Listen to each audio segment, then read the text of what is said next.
Controlling the flow of water is one of the fundamental objectives of modern infrastructure, from flooding rivers to irrigation canals, stormwater drainage facilities to aqueducts, and even the spillways of dams. So engineers need to be able to predict how water will behave in order to design structures that manage or control it. And fluids don't always behave the way you'd expect. Hey, I'm Grady, and this is Practical Engineering. On today's episode, we're talking about one of the most interesting phenomena in open channel flow, the hydraulic jump.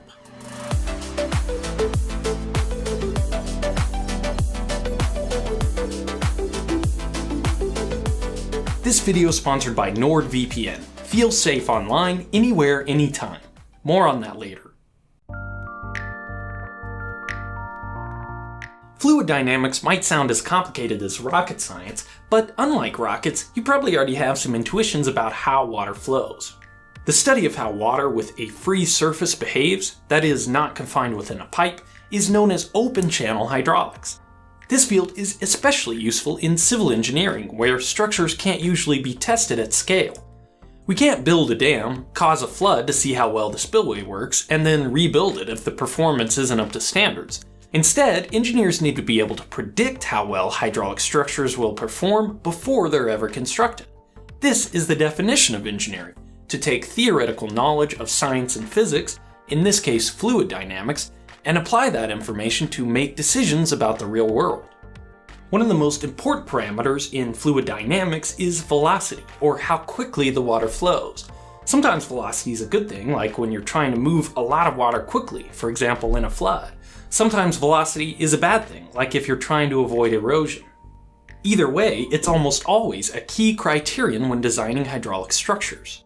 But the velocity of flow isn't the only velocity that's important in fluid dynamics.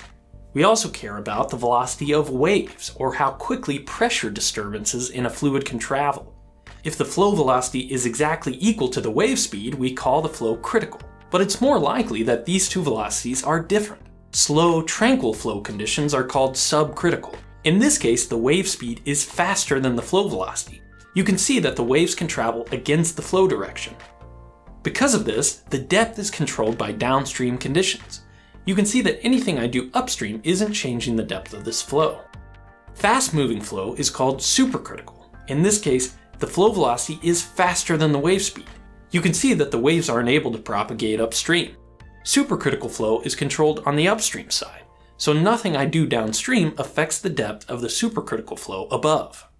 A flow profile can naturally transition from subcritical to supercritical. That is, from slow to fast. For example, if a channel changes to a steeper slope or a cliff. Many types of flow measurement devices rely on forcing a flow to transition from sub to supercritical because there will be a unique relationship between the flow rate and the depth for a given geometry. Maybe we'll talk more about flow measurement in a future video. But when flow transitions the other direction, when a fast-moving supercritical flow transitions to a more tranquil subcritical condition, something much more interesting happens: a hydraulic jump. The classic demonstration of a hydraulic jump can be seen at the bottom of your sink. Open the faucet and watch how the flow behaves. You can see the fast-moving flow right as the stream hits the sink and the abrupt transition of the hydraulic jump to a slower-moving flow.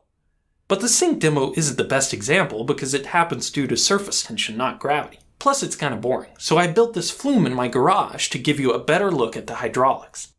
If I open the upstream gate by just a little bit, I can create supercritical flow in the flume. Now, if I obstruct the area downstream, I can force the flow to transition into subcritical. Right where the flow transitions, you can clearly see the hydraulic jump. This phenomenon happens naturally in certain locations. Steep mountain streams often have supercritical flow, crashing into rocks and changing slopes, creating whitewater and turbulence, and the occasional hydraulic jump. Also, a tidal bore occurs when an incoming tide forms a wave that travels upstream against a river. These events only occur in a few places across the world, but it's fascinating if you get to see it in person. In many cases, the bore travels as a moving hydraulic jump, similar to what you see here in my flume. But jumps aren't just natural phenomena.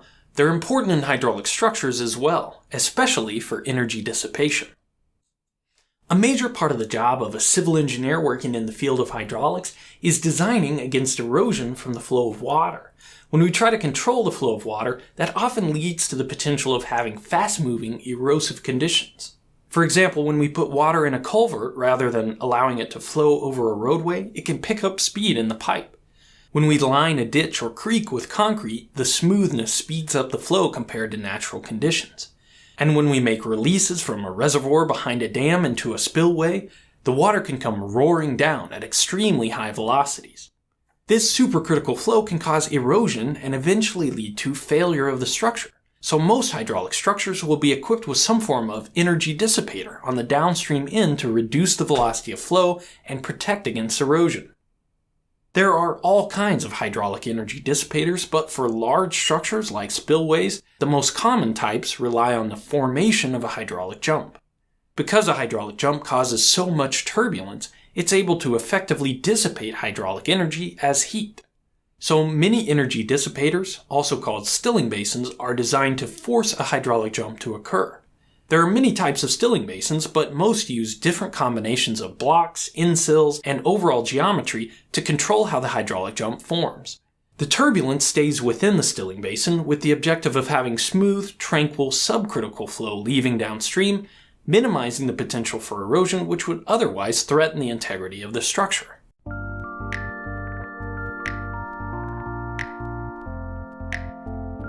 Hydraulic jumps don't just serve utilitarian purposes. Recreational whitewater courses can be found across the world, and many of these courses make use of hydraulic jumps as artificial rapids. In fact, many kayak parks started out as obsolete dams in need of removal, a perfect opportunity for replacement with something more beneficial to the community and the environment. Freestyle kayaking, also known as playboating, involves performing tricks in a single spot. Playboaters use natural and artificial hydraulic jumps to stay in one spot. I've never tried this myself, but it looks like a lot of fun. Next time you see water flowing in an open channel, try to identify if it's sub or supercritical, and keep your eye out for hydraulic jumps. Thanks to NordVPN for sponsoring this video. I'm really happy to share the sponsor because, in a small way at least, I owe my marriage to VPNs. If you're not familiar, a virtual private network, or VPN, is a way to tunnel your web traffic so that it can't be seen or recorded from the outside. Well before my wife and I were married, she spent 2 years living and working in Beijing, China. China's heavy-handed regulation of the internet, sometimes called the Great Firewall, made it difficult for us to stay in touch during this time. We used a VPN to get around the censorship of certain websites and services we use to communicate. I remember then that it was so complicated and complex to get it running. Now I use NordVPN, and they're offering a big discount to you at nordvpn.com/practicalengineering. Watch how simple and quick it is for me to completely protect my internet traffic. It's so easy, there's almost never a time I'm not connected through a VPN these days. They also have an extension for Chrome and an app for your phone as well.